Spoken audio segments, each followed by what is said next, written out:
Hi everyone, welcome to my another mini blog. সবাইকে জানাই শুভ সপ্তমী। আজ গেছিলাম সাউথের দিকে ঠাকুর দেখতে, ওই গড়িয়াহাট কসবা এই সাইডগুলো। রাতের কলকাতা আজ রঙিন রূপে মেতেছে, চারিদিকে নানা সাজে নানা মানুষ। ঘড়ির কাঁটায় রাত 10:30, কিন্তু মনে হচ্ছে যেন সন্ধে 6টা মাত্র। দেখো মায়ের মুখখানা কি মিষ্টি। আসলে দুর্গাপুজো আপামোর বাঙালির কাছে এক আবেগ।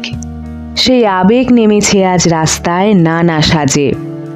রাতের শান্ত কলকাতা আজ আলোর ঝলকানি আর মানুষের কোলাহলে মেতেছে। যদিও আমার মা দুর্গার সব রূপই ভালো লাগে, সব সাজই ভালো লাগে, কিন্তু তাও যেন মায়ের ওই ডাকের সাজটা আমাকে বড্ড টানে, আমার বড্ড ভালো লাগে। বছরের এই কটা দিন মানুষ সব ভুলে আনন্দে মেতে ওঠে। এত ঠাকুর দেখতে দেখতে প্রচণ্ড ক্লান্ত হয়ে গেছিলাম। তোমাদের সঙ্গে কথা বলতে বলতে আর তোমাদের ঠাকুর দেখাতে দেখাতে খেয়ালই করিনি কখন রাত গড়িয়ে ভোর হতে যাচ্ছে। এদিকে খুব খিদেও পেয়ে গেছে, তো চলো আমরা আমাদের খাবারটা কমপ্লিট করি। টাটা।